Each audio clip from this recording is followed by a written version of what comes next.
Hey everybody, just another reminder, the following version of this episode is spoiler-ridden.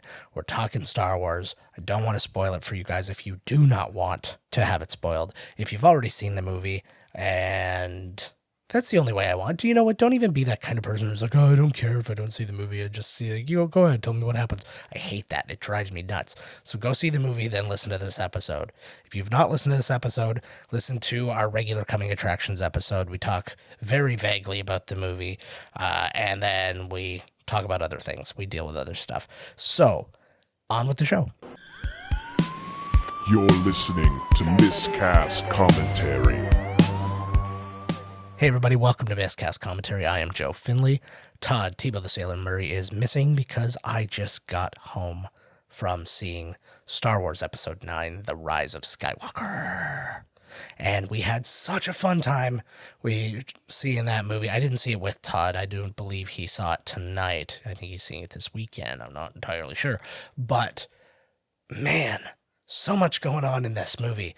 It was hard-hitting, super fast paced. I would say especially that first hour was just non-stop. Such a different pace from any other Star Wars movie to just be like diving in and out of everybody's stories, to start with that awesome battle scene with Kylo Ren just like rage hunting for the Emperor and finding him, and just how creepy he looked. Like, the design on him was so fantastic, and Ian McDiarmid, man, just all the credit in the world to him. I don't think he gets enough credit for how good he is, and even was in the prequels. He is fantastic in the prequels, and he is fantastic in this episode. And, man, just so good. And it was such a way to start this off, and then to have Rey training as a Jedi, kind of Luke with Yoda style, but a little bit more advanced, with Leia as the master. And that was a wonderful moment. And I still have a hard time even understanding how they got the footage that they got. Most of it is, of course, actually footage from The Force Awakens and The Last Jedi. But what's interesting is that obviously they didn't, like, I don't believe these were deleted scenes or anything like that. So, like, to work in the storyline of the Jedi training and all the things that were going on in this movie is really astounding.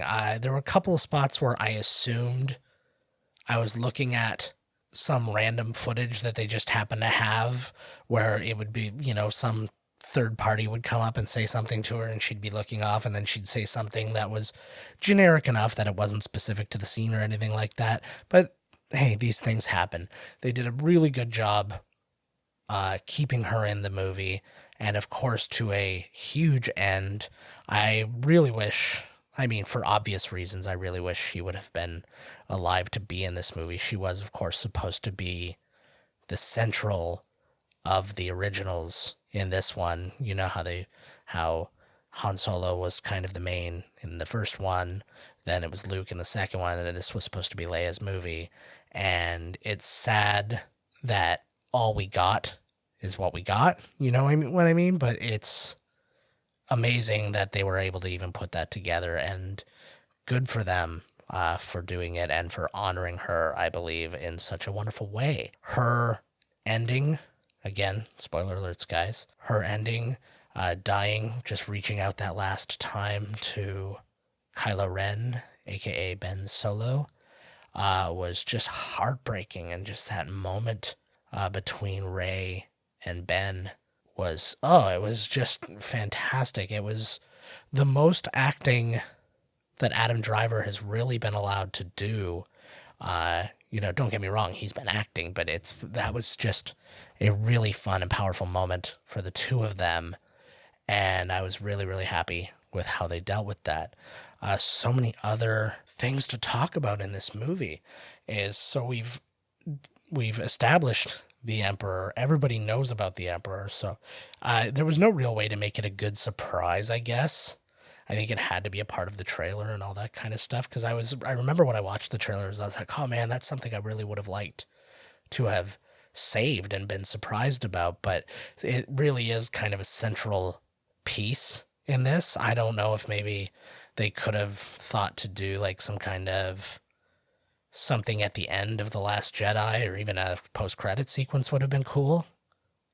I know they don't do that as kind of a regular, but that would have been an interesting idea. But yeah, they really, the way they worked him in. One thing that bums me out, and a lot of this has to do with legends and the rights to naming and all these different things, but it's just the little names that I would have loved to have seen as a Star Wars fan, which kind of bummed me out. Like, not in a complaining kind of way, but just in a, oh, that would have been really cool to hear him say it. In the radio plays and other versions of the story where it continued and the Emperor was indeed back, which would have been, I guess, the original episodes 7, 8, and 9. He comes back, you find out he has had clones and all these things going on in the background the entire time, and he keeps going into his clones, and then there's another big war, and then they destroy the place where all the clones are. Then he comes back again, and there's like, oh, but we destroyed all your clones. And he goes, not all my clones. And it's just like, oh, okay, so that's just a thing, and we will deal with it. But in those versions, there is a planet called Biss, which is kind of like the center of the galaxy, which is kind of the place you would expect an emperor to set up shop. And that would have been cool to have heard that name. Or I thought, actually, the name I thought I was going to hear was Korriban. And people who don't know Korriban, it is in the Knights of the Old Republic series and all that. It is actually the place where the Sith trained. It is the place where the Sith tombs are and all these different things. And I thought that's what we were looking at when you go down into the thing. There's all those large statues and stuff like that. And so essentially that was what it was. And I think it's just really a naming rights of, I can't take the name from this book because we made the book not canon, blah, blah, blah, blah, blah. So I'm fine with doing whatever they did with it as far as the names, but it would have just been cool to have heard that. The other thing that I would have liked too is with the Sith Wayfinder. That was not a name for a thing I would have liked. Like, I was like going woohoo about, but I would have loved for that to have been able to be the holocron, for example. I think that would have been cool. I think the holocron, if I'm not mistaken, they have made their way into canon as well. I think that would have been a really cool way of, instead of like something you hook into so you can fly, would have been the finding the location and how to get to it could have been like contained in the holocron as something that would be passed from Sith to Sith. That would have been pretty neat. But again, these are very, very small complaints. That's literally just like a fanboy just reaching out for a few extra Easter eggs. The relationship between Rey and Kylo Ren continues with their connection in the Force, and you find out that Snoke was indeed a creation of the Emperor. I don't know if that was just a way to kind of dismiss him, or if it was a way to better tie up why Snoke was a thing. Either way, that's how they went about doing it, which means that the connections that were occurring between the two of them had a lot more to do with not just Palpatine, but with their connection, which they delve into in this movie as well. So let's talk about that connection. They are, okay, once again, spoiler alerts. We have the grandson of Anakin Skywalker and the granddaughter of Emperor Palpatine. And this was something that was a lot of people guessed or had some guess around it. It's got something to do with Palpatine. It's the daughter. It's this, it's that. And it was cool. I was down with it. I think that her fear of what was next because of that was a great running point in the movie. The visions she was having were cool like that, and you got to see that double lightsaber evil Rey, and you even got to see them square off in that kind of strung in the dark side cavern in the Death Star there, which was cool. And yeah, and we pretty early on establish more of them being able to connect physically to each other through the Force without having to be in the same space. They had a lightsaber fight. They took Kylo Ren took a necklace from Rey, and all these things, which of course leads up to the wonderful moment at the end, which we'll get to briefly. But yeah, so that was a lot of good foreshadowing for that great moment. And we start getting into Poe Dameron's background a little bit more. We find out that he was a little bit of a bad boy in his past. He was a spice runner, little bit of Han Solo in him, doing some naughty stuff, as it were. And you meet his, for lack of a better way to put it, love interest, played by Kerry Russell, who wears a mask the entire time, except she uncovers her eyes just briefly. But Felicity made this way into a J.J. Abrams joint, and she was good in it, and she's not in it for a very long time, and this is kind of what I was getting at. One of my complaints, not even a complaint again, but just one of my thoughts about the movie, they introduce a lot of characters who have very small parts. And I mean, her part is not teeny tiny, but it's small overall. And there's other ones as well. There's the other stormtroopers who deserted that Finn finds, and that was cool.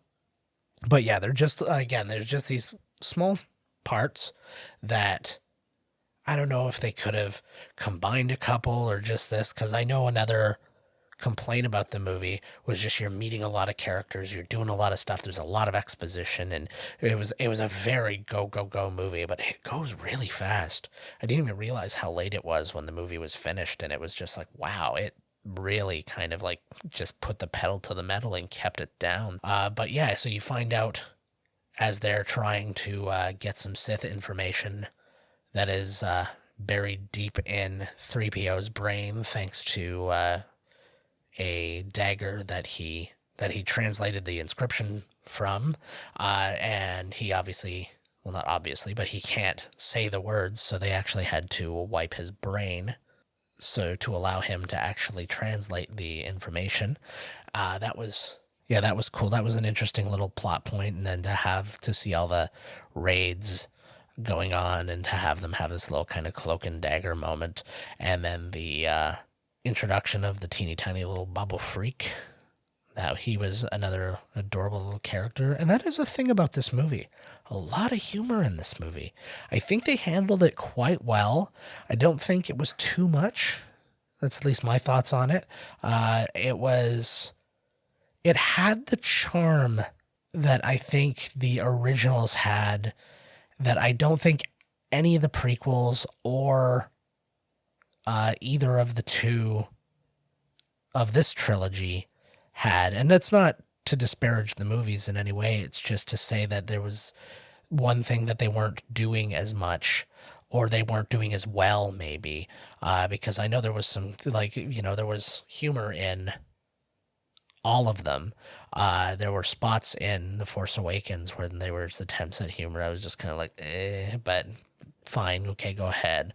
But I don't know, this one, I think that the chemistry of everybody and the way they were used and the way they decided to insert the humor was just so much better in this one than any of the others. And that had a lot to do with giving the main three, your Rey, Poe, and Finn, give them more scenes together, which they've spent most of their trilogy really apart, and to bring Anthony Daniels in a big way back into this movie, because he was such a small part really in the last ones, and it was fantastic. He was so good in this one. Getting his memory wiped and just having that whole everything's the first kind of moment. They didn't overdo it. I was really getting worried that he was going to have his mind wiped for the rest of the movie, so everything was going to be, wow, this is the first, this is the first, this is the first.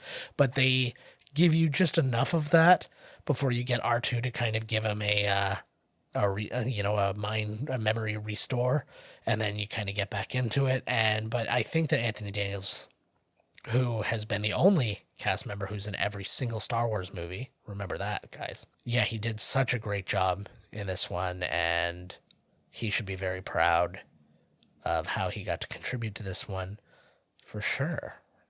We'll talk a little bit about the reasonably well-kept secret of the Death Star being located on Endor, or on one of the moons of Endor, not the forest moon, but one of the other ones, which makes sense because originally, when you were reading up on it, I think they kind of denied that it had anything to do with Endor, and then you're like, well, how did the Death Star get all the way to some other planet or something like that?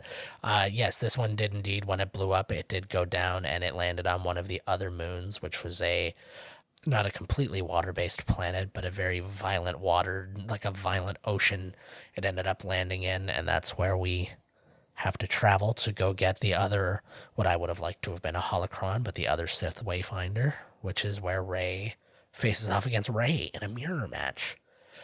It was just a quick moment, very similar to the Luke Skywalker facing off against Darth Vader in the cave on Dagobah. Just have that facing off against himself. The difference being of the two scenes was really the lesson that they're learning, because Luke is obviously learning a lesson about who he's facing and how easily he can become his own enemy, whereas Rey is dealing with a fear that she already is the enemy, and that it's just kind of an inevitability at this time. So yeah, you get that moment, and then you get another lightsaber battle. It's already between Rey and Kylo Ren, which is another good one. I will say, from a choreography standpoint, the best ones are still in the prequels. The epic duel of the fates between Darth Maul and Obi-Wan and Qui-Gon Jinn being one, and then the final lightsaber battle between Anakin and Obi-Wan in Episode 3 is just like, those lightsabers are just moving, man. Those guys made an epic battle. This one was more emotion-filled than athletic, I would say, which is actually more of a testament to the storytelling, which was maybe missing more in the prequels, where they didn't have to be like flipping their lightsabers around so much, because of like every blow should have just been an attempt at just like the death blow, that big like and like I think that worked really well, especially that bit when Kylo was finally overcoming Rey and has her down, and it's just that last moment. And then we get to Leia. She reaches out to Ben, and he sees her, and it ends up being his downfall when the lightsaber is stabbed through him. He goes down, so does Leia. You watch her pass away at the Rebel base. So she passes away at the Rebel base. It looks that Kylo Ren is mortally wounded, but not exactly, because Rey has already determined, or has already foreshadowed, that she can fix this when she fixes that giant serpent in the desert cave, that she can heal them. And I can already hear people complaining, oh, Jedi, don't do that, don't do that. All the video games, they use healing powers and stuff like that. So boom, if you want everything else to be canon, then those kind of abilities also canon, in my opinion. She heals him, she leaves. She knows what she needs to do next. And that's when Kylo Ren doesn't stand up, but Ben Solo does. And he gets a moment with Han Solo. Yes, Harrison Ford came back to do a brief scene with his boy. Ben is Ben again, and you get a little bit of a mirror from The Force Awakens, where he says that he knows what he has to do, but he doesn't know if he has the strength to do it. And he gets that beautiful moment with Han, who puts his hand to his cheek again. And it was emotional. I'm a dad, so it's instantly gets me. he throws his lightsaber away.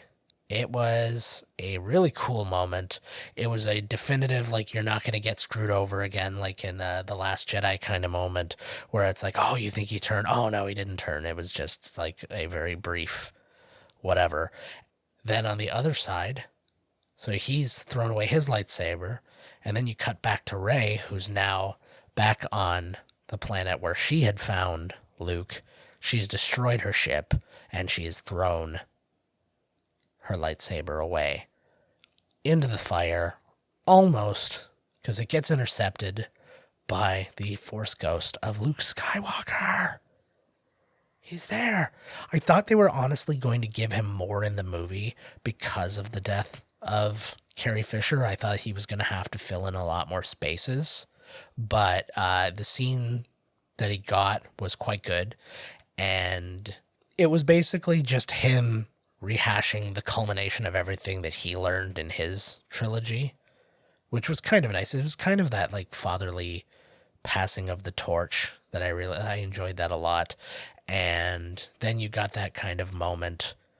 It was the Yoda moment again, where she doesn't think she's going to be able to get off the planet now because she destroyed her ship, and then he brings back his X-Wing. Red 5 makes a return from the water, which he could not lift out of the water the first time, and now he does this time. So great news for all involved. I assumed it was there. I assumed that actually was going to happen in The Last Jedi, because I didn't think he was going to do the astral projection kind of thing, which I'm still glad they did that, actually, to be honest with you, because I thought it was cool, and it was something that they did do in the Legends versions of things, where actually he goes to the dark side. Well, he doesn't go to the dark side, but he is joined the dark side to take down the dark side from within, and he goes to Abyss, the planet I was talking about earlier, and he astral projects himself onto the ship so that Han and Leia think that he's escaping with them, and then he in fact says, no, I'm actually still on Abyss, and then whoa. I know the radio play version, so there's a lot of sound effects and all that great stuff. So yeah, so we get the moment where we see Red 5 again, and then Rey leads the army, who is not only led by Poe and not only led by Finn, but also led by Lando Calrissian, who is off on a separate mission now with Chewbacca to try and find some old friends. And Finn and Poe, now both generals, are leading a small armada to the planet where all of this new fleet is. Yeah, and they basically got to take them down because, like, there's so many. It's basically just like a bunch of Death Stars, and I know how that drives people nuts, but it's like that's how every single movie went. Every single movie had their own version of some kind of planet killer or the big major threat that was in the control of the bad guy, and we just have to kind of get over that. But yeah, they need to stop these things from going, and they've got a cool way instead of, oh, we have to destroy all of them. It's like we have to just disable them, and we have to do that. And it was an interesting, like, different version of the stakes, because there was no stopping them once they all went off. It's not like, oh, they're just about to fire, and oh, just last second they get them. It's like, no, the second they get up, they're gone. Similar to the airships in, what was it, the Winter Soldier, when all those airships were going to go up. It's like once they're up, and they're online. So they get there. They're facing near impossible odds. Rey has reached the planet as well. She has confronted the Emperor. He is on like this awesome machine thing. Like, it was something that's, when you see it in the long shot, is so much cooler than, like, because he's been in tight shots the whole time and you're seeing his awesome, like, dead eyes and all this kind of stuff. But then you actually just see him on, like, a physical machine that is, like, carrying him around. Like, I'm trying to think, there was like a type of puppet that you used to be able to get that was like there would be this like long plastic stick, and then you had like little triggers that you could like control him while he was walking to the ground. It looked very similar to that, and it was just such a creepy look, and it was so cool. I know I'm skipping a lot of things and I'm jumping around and all this kind of stuff, but it is what it is. And I don't want to like, I'm not here to just like list everything that happened in the movie. I'm just reacting and disseminating the information for him today. So we go through all that. Ben Solo makes it to this planet as well. He now has to square off against the Knights of Ren, who I was feeling a little cheated as the movie was going on. You saw the Knights of Ren follow Kylo Ren. You saw the Knights of Ren hunting people. You saw them standing around. You saw them capturing people, and I keep going like, who's gonna fight the Knights of Ren? Who's gonna it just kept not happening. I'm like, don't tell me we're gonna go another movie without seeing these guys fight. And then Kylo Ren, now Ben Solo, comes in, lightsaber free of a lightsaber, and he's gonna square off against all of them by himself, while Rey is somewhere else dealing with her own problems. And then this is where we come back to their connection, and she hands off the lightsaber through their connection from one to the other. Luke's lightsaber is in Kylo Ren's hands finally, and he takes on the rest of the Knights of Ren, while Rey takes up the lightsaber that she was given by Luke, which was Leia's lightsaber. And you get to actually see a CG-ish version of Leia kicking a CG-ish version of Mark Hamill's ass in a lightsaber duel during their formative training time. So this would have happened this would have had to have happened pretty soon after Return of the Jedi, based on the looks that they gave them. He didn't even have kind of the start of a beard, so it's not like he was aged very much, and they CG'd him and he looked fantastic. I will argue, though, that Leia's didn't look as good. I would say that the version of Leia in Rogue One was probably better, but I think that had a lot to do with very unnatural lighting, and it was dark with lightsaber glow and all this kind of stuff. But it was a really cool little moment that you just got to see that Leia became every bit the Jedi that Luke was, that they didn't maybe establish enough. I think that's something that made people mad in The Last Jedi, because that moment when she pulls herself in, because everybody's like, oh, she's like Superman flying. Now she's pulling herself using the Force, and she just happens to be reaching out, and because that's how you do it. And I think that had they maybe established a bit more that she had been fully trained before Luke had left, that maybe they could have, I don't know, maybe people would have reacted differently to that. But now that you get to see her as a real badass, and you get to see she made her own lightsaber, and it looked pretty cool. Yeah, it was really interesting. And so now Rey has Leia's lightsaber, Ben has Luke's lightsaber, and they're both taking on their own battles. And in the very end, in the very end of this battle, the Emperor discovers or points out the connection that they have, which is born of the Sith connection that Palpatine and Skywalker had, and Darth Vader had. So that has now kind of genetically, I don't know, I don't have a really great way of explaining it, but yeah, it has created a super bond between the two of them, and the Emperor just basically sucks the life out of them and basically gives himself life back. So his dead eyes go back to those creepy glowing eyes, and he gets his power, and he starts using that power when he helps take down the fleet above him. All the rebels, he just basically disables all of their ships all at once, and they're all falling to the earth. And Ben is the first one to get back up to try and take on the Emperor, who then basically just tosses him away, Force style. And that leaves Rey to understand basically the whole point of this movie is that all the Jedi live in her, and the Emperor is talking about how all the Sith live in him, and that he's going to transfer himself, his essence, into her when she kills him, and all this kind of stuff. And then so you have this all the Sith versus all the Jedi. It is the final battle between two people. She manages to get both lightsabers back, reflects his lightning powers, which she actually has herself, by the way. We'll get to that another time, I'm sure. And yeah, defeats him once for all. A pretty cool effect too, with the way he kind of melted away, for lack of a better word, melted away. Yeah, and it doesn't even end there, because after everything goes down, all the rebels have come back, including Wedge Antilles. Did everybody see that? Dennis Lawson does make a return in this movie, a gray-haired pilot who gives a positive review of a shot that Lando does in the Millennium Falcon. I had a little freak out moment there. There was a lot of them in enough people in the theater definitely recognized him, and that was a great little fun moment. I had heard rumors that he might be back. I wish I hadn't, because that would have been a fun little, like, hey, I recognized him immediately, so that would have worked.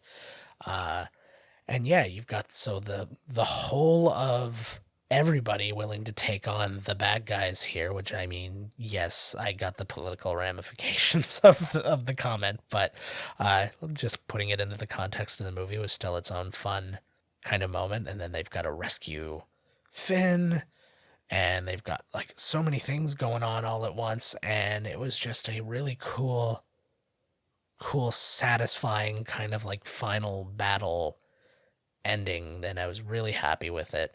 And then you get the celebrations, you get the world celebrations, you're seeing different planets that we've seen in the past.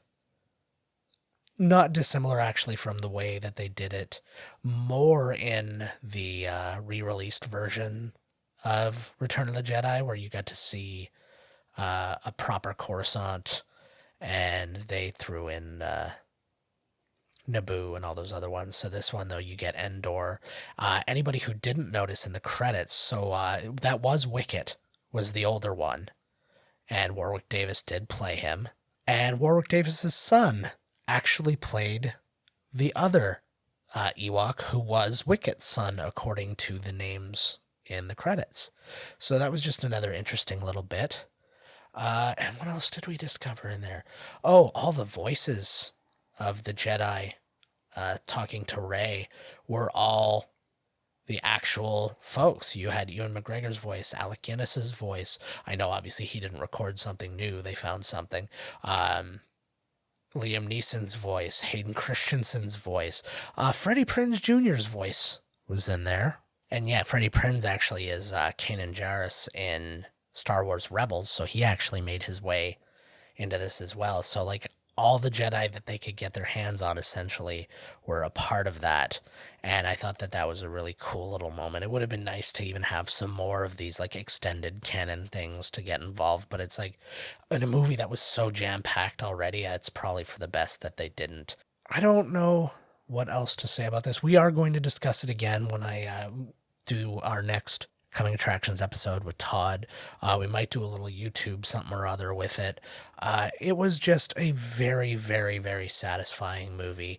I hope I speak about it in the Coming Attractions episode, but there's an inevitability about the people who cling so hard to the original trilogy that they're going to see this movie wanting to hate it right off the bat, but not really willing to give it a chance. And then you just live it. But at the same time, they've convinced themselves, they're like, oh yeah, no, this one's going to do what I want it to do because I'm the fan and I get everything I want. And if I don't get what I want, we officially own Star Wars. That was the thing that came up. That they're like, oh, the ownership should pass to us so we can do it right. And it's like, nobody's doing it wrong. It's you guys are just so... You've put something in a vault in your heart, and nothing can look like it, because if it looks like it, then it's like false. You know what I mean? I don't know. It's philosophical. There's something deep-seated. I'm not a psychiatrist, but those people are destined to not like this movie. I think that anybody who comes into this with a knowledge of Star Wars and a love of, not like every Star Wars movie, again, nobody loves every Star Wars movie. I don't think that well, I don't think so anyways, or at the very least, they definitely love certain ones way more than other ones. But the people who accept it with an open heart, I think, are going to have a really good time with this movie. I heard a lot of really good reviews. The only bad stuff I really heard was about how overwhelming the movie is.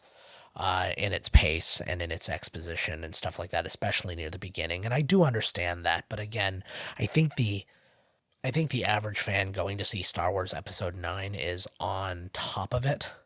And I think that that'll be okay. I think it's the much more casual fan who will suffer from that. But I think that the amount of action that's taking place in that time period as well might help with that a lot. But yeah, if you haven't seen it, go see it. And if you have seen it, go see it again, because there's going to be stuff that inevitably you missed. There's inevitably stuff that I've missed, which I will probably have seen it a second time by the time we talk about this again. But for now, I'm going to leave you with that, because this episode ended up being longer than the Coming Attractions episode. Just reminders from that episode in case you're listening to this one and not that one, thinking that this is just the spoiler version and that's the non-spoiler version.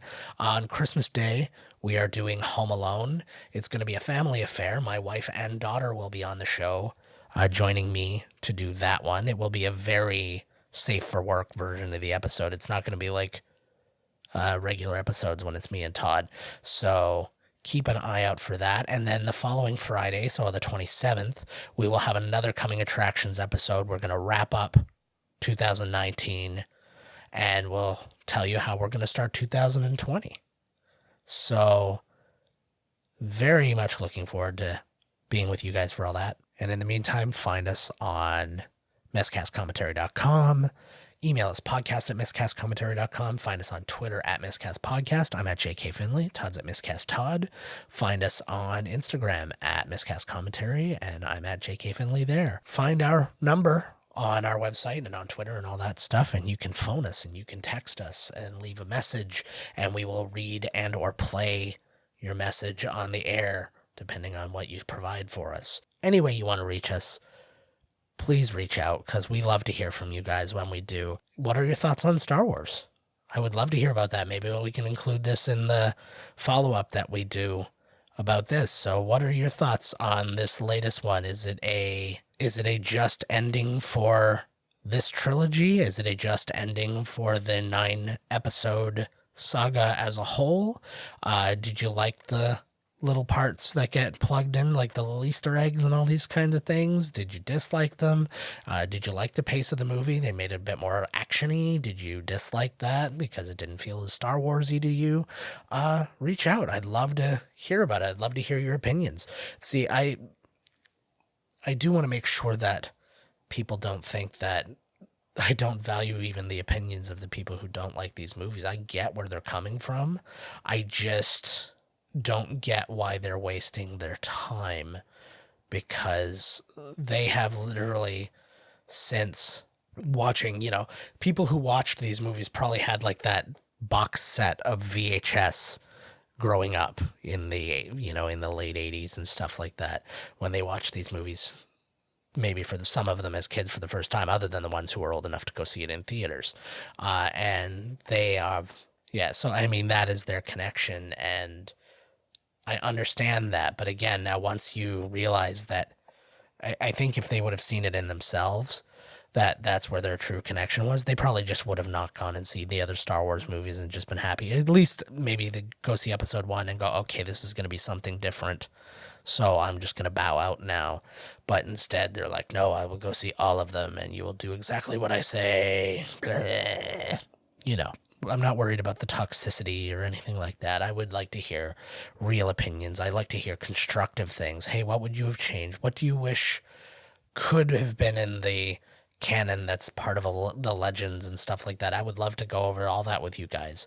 So by all means, feel free, especially via email and voicemail and stuff like that. Those are the best ways to do that, because then I feel like we're really having a conversation instead of me having to find it somewhere in my Twitter @s, you know what I mean? I think that's it for now. We'll discuss, like I said, this is going to be something that gets discussed more and more. We are very grateful that you listened to 2 episodes this week, or one or the other. So for now, I am Joe Finley, and we will see you on Christmas Day. This has been Miscast Commentary with your hosts, Joe Finley and Todd Murray. Executive producer, Joe Finley. Be sure to like, comment, and subscribe to the podcast wherever you listen. Visit www.miscastcommentary.com for all news related to the podcast. Miscast Commentary is a Miscast media production.